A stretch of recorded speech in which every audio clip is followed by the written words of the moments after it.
Don't get cross because I tick. It's Tourette syndrome. Thank you for taking the time to view this presentation to learn more about Tourette syndrome. I'm Robyn Latimer, the President of the Tourette Syndrome Association of Australia, and also a mother of 2 children with Tourette's. I really appreciate the opportunity to share information on Tourette syndrome, as I believe the ripple effect of education is the key to helping people with TS to be better understood in our communities. We'll start with a teacher's perspective. Educators do not need to be experts. There is so much information out there these days that teachers are expected to know of, but a certain level of familiarity is essential and can make an enormous difference. No 2 cases are alike, and the range of symptoms is huge. But once you accept the premise that each situation is unique and changeable, you will be better prepared to welcome a young person with Tourette syndrome. You as the teacher are the role model. Your students will take cues from you of how to treat a child with TS. So promote respect for the student. The Tourette Syndrome Association of Australia has its national office in Sydney. It was founded in 1989 and is the only national, voluntary, non-profit membership organisation dedicated to identifying the cause, finding the cure, and controlling the effects of TS. We offer telephone and email support, hold support groups, an informative website, and have a members-only online forum to help break down the feelings of isolation some may feel, particularly those who are not in areas where our support groups operate. We have a publications list for resources available, including an educator's pack specifically for teachers. Doctors' lists to help find appropriate and experienced medical help. We also have professional support from our medical advisor of 21 years, Professor Sachdev, Head of Neuropsychiatry at Prince of Wales Hospital, Sydney. We hold a National Awareness Week each May, as well as information seminars and social events throughout the year. Members receive our quarterly newsletter, where event and support group details, together with up-to-date information on TS, are published. So please feel free to contact us anytime. What is Tourette syndrome? TS is a neurobiological disorder. A basic explanation is the brain is overstimulated with an excess of neurotransmitters, or chemicals, that bypass the filters in the brain, which would normally be used to control one's movement, thoughts, emotions, actions, and working memory. It is genetic, so TS is hereditary and varies in presentation even within families with the same genetic makeup. TS is characterized by rapid, repetitive and involuntary muscle movements and vocalizations called tics, and often involves behavioral difficulties. TS is not degenerative, and people with TS can expect to live a normal lifespan. The tics will naturally wax and wane and vary from person to person. TS is treatable, and for a majority, tics get better with advancing age. It most often begins between the ages of 2 and 21 and lasts throughout life in varying degrees of severity. Doctors today estimate that as many as 1 in 100 boys and 1 in 300 girls have TS. As more doctors are learning to recognise and diagnose TS, these numbers are likely to increase. On top of these statistics are vast numbers of individuals with mild symptoms who go undiagnosed as they do not seek medical attention. The first documentation on TS was in 1825, so we have known about it for a long time. However, unfortunately, many people, including medical professionals, still do not understand the complexities of TS. Appropriate medical care can help control the symptoms. Understanding can accomplish even more by preventing much of the humiliation, rejection, and resulting emotional damage associated with TS. TS can upset many aspects of a person's life, both public and private, as well as the lives of peers, relatives, teachers, employers, and co-workers. They too must face the awkward task of dealing with the constant distraction, interruption, and embarrassment tics can cause.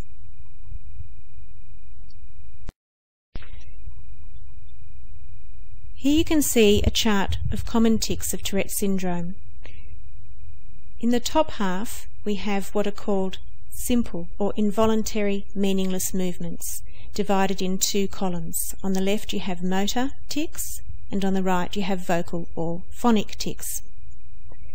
Simple tics involve one muscle group, and in the motor category they are things such as eye blinking, eye rolling, squinting, facial grimaces, shoulder shrugging, arm extending, mouth opening, nose twitching, lip licking, head jerks, brushing or tossing hair out of the eyes. And in the simple phonic or vocal category, they're things like throat clearing, grunting, snorting, yelling, screaming, sniffing, barking, laughing, coughing, spitting, squeaking, humming, whistling and honking. Then below that line we have, in both those categories, complex tics, which involve more than one muscle group. And these are described as involuntary, seemingly purposeful movements. Involuntary is not a spelling mistake. It is a term to distinguish between voluntary and involuntary, created for Tourette syndrome, because there is a slight difference between these tics where some people can have the ability to suppress them for a period of time.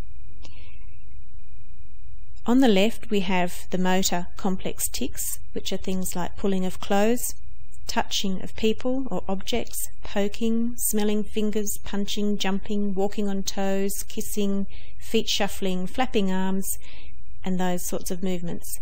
There's also internal tics like breathing tics, bladder and bowel tics. I've heard of a child who had a bladder tic where he kept having to put his hand up in class to tell his teacher he needed to go to the bathroom. And each time he went, he didn't need to go. And this went on and on throughout the day, and it caused a lot of confusion because the teacher didn't realise it was in fact a tic. There's things like self-injurious behaviours, like biting or picking skin or scabs. There's copropraxia, sexually touching oneself or others and making obscene gestures. There's echopraxia, which is echoing or taking on others' actions and the repetition of your own actions. And there's coprographia, which is the writing of obscene words or phrases. Then on the right-hand side, in the vocal or phonic category of complex tics, there's things like making animal-like sounds, unusual changes of pitch or volume of voice, stuttering, and echolalia, which is repeating what others say or imitation of sounds of others, palilalia, which is repetition of the last word, phrase or syllable, and coprolalia, which is obscenities or socially taboo phrases. Now, coprolalia is the most famous tic of TS. However, less than 10% of all people with TS have this symptom. It is the one most used in the media and movies and things because of the sensational quality of it.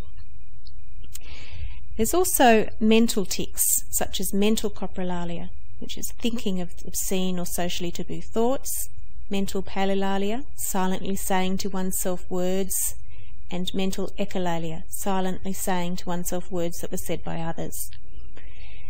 Then there are other kinds of tics, such as dystonic tics, which are movements that are sustained in a posture, and sensory tics, such as the feeling of a tickle or warmth, cold, pain, or other sensations in localized regions. An example of this is having physical irritation in the eyes when seeing something sharp. Some children will try to mask their tics by making a head-shaking tic look like they are shaking their hair out of their eyes, for example. But please remember that tics are involuntary and not controllable. The nature of tics. Tics have a natural waxing and waning cycle. This cycle can vary, and it will vary from each child to another child. It will vary for a period of months. It will also have a waxing and waning cycle that might be a weekly cycle from the Monday to Sunday routine.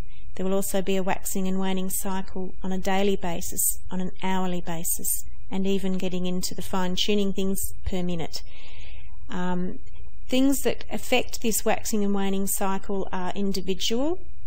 However, some common stories are, for example, the cycle of a school term might be the beginning of school term and the end of school term are the waxing phases when symptoms are exacerbated or peaking, and in the middle of term when things are more settled and routined are when they are likely to be waning. Some children I hear of do better during school holidays because they're more relaxed. However, some children actually wax more during the school holidays because of the loss of routine. So it is a very individual condition, but just be aware that this happens.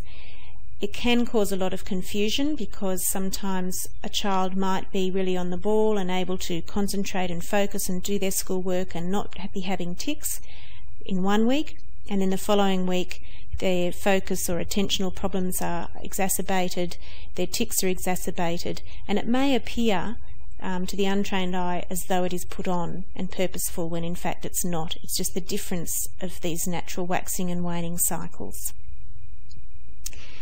There are times when symptoms of TS are absent because a person is absorbed in an activity that is compelling for them.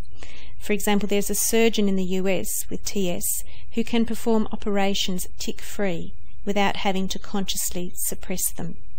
But suppressing is difficult, exhausting, and often results in explosion tics later in the day. So some assume and expect students are able to control their tics when they want.